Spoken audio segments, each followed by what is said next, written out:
اوحی الیک من کتاب ربک، اور اے نبی علیہ السلام جو آپ پر آپ کے رب کی طرف سے کتاب میں سے وحی کیا گیا اس کی تلاوت کیجئے. لا مبدل لکلماتی، اس کی باتوں کو بدلنے والا کوئی نہیں. ولن تجد من دونہ ملتحدا، اور اس اللہ کے سوا آپ کو کہیں پناہ نہیں ملے گی. حضور کے ذریعے ہمیں سمجھایا جا رہا ہے پناہ تو اللہ کی ذات کی طرف سے ہی ملے گی. اور جب بندہ مخلص ہو تو اللہ کیسے مدد فرماتا ہے؟ اصحاب کہف کے واقعے میں بات آ گئی. یہ رہنمائی مشکلات کے دور کے لیے دی جا رہی. مشکلات کا دور ہے، سن 5 نبوی کا دور، ہجرت حبشہ کا سال. مشکلات کے دور میں قرآن کی تلاوت، قرآن کی تلاوت، قرآن کی تلاوت، اس سے ایمان بڑھے گا. پچھلی اقوام کے واقعات سامنے آئیں گے، پچھلے ایمان والوں کے واقعات سامنے آئیں گے. ایمان والوں کی تسلی، ایمان والوں کے ایمان میں اور استقامت میں اضافے کا یہ بات باعث بنے گی. وَاصْبِرْ نَفْسَكَ مَعَ الَّذِينَ يَدْعُونَ رَبَّهُمْ بِالْغَدَاةِ وَالْعَشِيِّ، اور آپ اپنے آپ کو ان لوگوں کے ساتھ جوڑے رکھیے جو اپنے رب کو پکارتے صبح و شام. یریدون وجہہ، وہ اس کی رضا چاہتے ہیں. وَلَا تَعْدُ عَيْنَاكَ عَنْهُمْ، اور آپ کی نگاہیں بھی ان کی طرف سے نہ ہٹیں. حضور علیہ السلام کے پیارے صحابہ، مگر وہ صحابہ جو مالی اعتبار سے کمزور تھے، ایک طرف بلال ہوں گے، خباب ہوں گے رضی اللہ تعالی عنہما، جی یہ حضور کی مجلس میں ہوتے تو مشرکین آتے، ان کے سردار آتے، کہتے بھئی یہ غریبوں کو ہٹاؤ، یہ ہمارے معاشرے کے کمزور لوگ، یہ غلام، یہ خباب، یہ لوہار کا کام کرتا ہے، ذرا ان کو سائیڈ پہ کرو، ہمیں پروٹوکول دو، پھر تو تمہاری بات سنیں گے، ذرا ان کو ہٹاؤ. اللہ کہتا ہے نہیں اے نبی، ان سے اپنے آپ کو جوڑے رکھیں. یہ اللہ کے پیارے بندے جو صبح و شام اللہ کو پکارتے ہیں، اس کی رضا چاہتے ہیں، اور آپ کی نگاہیں بھی ان کی طرف سے نہ ہٹیں. یہ اب اگلا جملہ ان کو سنایا جا رہا ہے. ترید زینت الحیات الدنیا، اے سننے والے کیا تم دنیا کی زندگی کی آرائش کے طلبگار ہو؟ حضور سے کیا کہا جا رہا ہے؟ آپ کی توجہ اپنے پیارے صحابہ پر رہے. کئی لوگ یہ نہ سمجھیں اچھا جی یہ سردار اور امیر لوگ آتے ہیں تو اپنے صحابہ کو ہٹا دیتے تو یہ کیا دنیا کے طلبگار ہو گئے؟ معاذ اللہ، دنیا کے طلبگار ہو گئے. یہ رد کیا جا رہا ہے اور حضور کو توجہ دلا کر ان کو بھی سنایا جا رہا ہے کہ حضور ان کو نہیں اپنی طرف سے ہٹائیں گے اپنے پاس سے، اور ہمیں بھی تعلیم دی جا رہی ہے. یعنی میری اور آپ کی نگاہوں میں کسی کی اگر کوئی وقعت ہو تو ایمان اور تقوی کی بنیاد پر، کیونکہ یہ اللہ کا معیار ہے. سورہ حجرات آیت نمبر 13، ان اکرمکم عند اللہ اتقاکم، اللہ کی نگاہوں میں سب سے بڑھ کر عزت والا وہ ہے جو سب سے بڑھ کر اللہ تعالیٰ کا تقوی اختیار کرے. ولا تطع من اغفلنا قلبه عن ذکرنا واتبع هواه وكان امره فرطا، اور اس کی بات کو نہ مانیے گا جس کے دل کو ہم نے اپنے ذکر سے غفلت میں ڈال دیا اور وہ اپنی خواہش کی پیروی کے پیچھے لگ گیا اور اس کا کام حد سے بڑا ہوا ہے. اب اللہ کی شان بے نیازی کا بیان. یہ سردار یہ کہتے ہیں کہ ان غریبوں کو ہٹاؤ گے پھر ہم قبول کریں گے. اے نبی اعلان کر دیجئے جس نے ماننا ہے مانے، جس سے نہیں ماننا نہ مانے. اللہ کی طرف سے شان بے نیازی کا اعلان. وَقُلِ الْحَقُّ مِنْ رَبِّكُمْ، اور آپ فرما دیجئے حق تو ہے ہی تمہارے رب کی طرف سے. اچھا جی مادہ پرستی کا ایک اور رد آ گیا اس ذکر میں. وہ کیا؟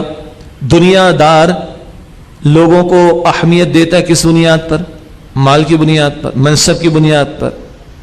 اور اللہ کیا فرما رہا ہے؟ کسی کی حیثیت اگر ہے تو اگر وہ اللہ والا ہے، اگر اللہ سبحانہ وتعالیٰ کی رضا کا طالب ہے، اس بنیاد پر کسی کی اہمیت ہونی چاہیے. یہ بھی دجالی فتنے اور مادہ پرستی کے فتنے کا رد ہے. وَقُلِ الْحَقُّ مِنْ رَبِّكُمْ، اور آپ فرما دیجیے حق تو ہے تمہارے رب کی طرف سے. فَمَنْ شَاءَ فَلْيُؤْمِنْ وَمَنْ شَاءَ فَلْيَكْفُرْ، بس جو چاہے ایمان لائے جو چاہے انکار کرے. اِنَّا أَعْتَدْنَا لِلظَّالِمِينَ نَارًا، بے شک ہم نے ظالموں کے لیے آگ تیار کی ہے. أَحَاطَ بِهِمْ سُرَادِقُهَا، اس کی قناتیں انہیں گھیر لیں گی. وَإِنْ يَسْتَغِيثُوا يُغَاثُوا بِمَاءٍ كَالْمُهْلِ يَشْوِي الْوُجُوهَ، اگر وہ فریاد کریں گے تو پگھلے ہوئے تانبے کی مانند کھولتے پانی سے ان کی داد رسی کی جائے گی. یشوی الوجوہ، وہ ان کے چہروں کو بھون ڈالے گا. استغفر اللہ. بئس الشراب، بہت برا ہے ان کا یہ مشروب. وساءت مرتفقا، اور بہت ہی بری ہے ان کی آرام گاہ یعنی جہنم. اللہم انا نعوذ بک من عذاب جہنم، اے اللہ ہم تیری پناہ میں آنا چاہتے ہیں جہنم کے عذاب سے. اس کے برعکس ان الذین آمنوا وعملوا الصالحات، بے شک وہ لوگ جو ایمان لائے اور جنہوں نے نیک اعمال کیے. انا لا نضيع اجر من احسن عملا، بے شک جس نے عمدہ عمل کیا ہم اس کے اجر کو ضائع نہیں کریں گے. اولئک لهم جنات عدن، ان کے لیے ہمیشہ کے باغات ہیں. تجری من تحتهم الانہار، جن کے نیچے سے نہریں جاری ہیں. یحلون فیها من اساور من ذهب، اس میں انہیں سونے کے کنگن پہنائے جائیں گے. وَيَلْبَسُونَ ثِيَابًا خُضْرًا، اور وہ کپڑے پہنیں گے سبز من سندسن و استبرقن، سبز باریک ریشم کے اور دبیز ریشم کے. یہ ہے جی سونا، اس کے کنگن پہنائے جائیں گے. قدیم ادوار میں بادشاہوں کے بادشاہ ہونے کی علامت ہوتی تھی کہ وہ کنگن پہنا کرتے تھے. اللہ ایک ایک جنتی کو بادشاہ بنائے گا، سورہ دہر میں ہے. اللہ سونے کے کنگن بنائے گا، یہاں پڑھ رہے ہیں. اللہ چاندی کے کنگن پہنائے گا، مزید پڑھیں گے انشاءاللہ تعالی. دنیا میں سونا مردوں کے لیے، گولڈ پہننا مردوں کے لیے حرام. بس تھوڑی دیر کے لیے چھوڑ دو بھائی، ہمیشہ کے لیے اللہ عطا فرمائے گا جنت کا. اللہ ہم سب کو یقین عطا فرمائے. اچھا دلچسپ نکتہ ہے، کنگن پہنائے جائیں گے، اسی میں اعزاز ہے. اولمپک میں کسی کو میڈل ملے خود ہی پہن لے، بے وقوف لگے گا نا. کنگن پہنایا جانا یہ ہے اعزاز. لیکن کپڑوں کے بارے میں کیا فرمایا؟ وَيَلْبَسُونَ، کپڑے خود پہنیں گے. اس میں وہ شرم و حیا کی طرف بھی اشارہ. کیسے کیسے کپڑے؟ ثِيَابًا خُضْرًا مِنْ سُنْدُسٍ وَإِسْتَبْرَقٍ، سبز باریک ریشم کے اور دبیز ریشم کے. انر گارمنٹ وہ تھوڑا گاڑا ہوگا، آؤٹر گارمنٹ وہ تھوڑا باریک ہوگا، ریشم کا ہوگا. اس زمین پر دنیا میں مردوں کے لیے پیور سلک منع کیا گیا. تھوڑی دیر کے لیے چھوڑ دو بھائی، جنت کا ہمیشہ اللہ عطا فرمائے گا. متکئین فیہا علی الارائک، وہ مسیریوں پر تکیے لگائے ہوں گے. وہ مسیری آگے نہیں ہوں گی جو چٹک بھی جاتی ہیں اور اس کے پٹے ٹوٹ بھی جاتے ہیں یا پھٹ بھی جاتے ہیں یا دیمک بھی لگ جاتی. نہ، وہ جنت کے سونے کے تاروں سے بنے ہوئے. اللہ اکبر. یاقوت مرجان ان پر لگے ہوئے. اللہ اکبر. گاؤں تکیے لگے ہوئے. اللہ اکبر. جام چھلک رہے ہوں گے. اللہ اکبر. خدمتگار نوجوان گھوم رہے ہوں گے. اللہ اکبر. خوب محفلیں سجیں گی. ریلیکس موڈ ادھر ہے، تکیے لگائے ہوئے ادھر ہوں گے.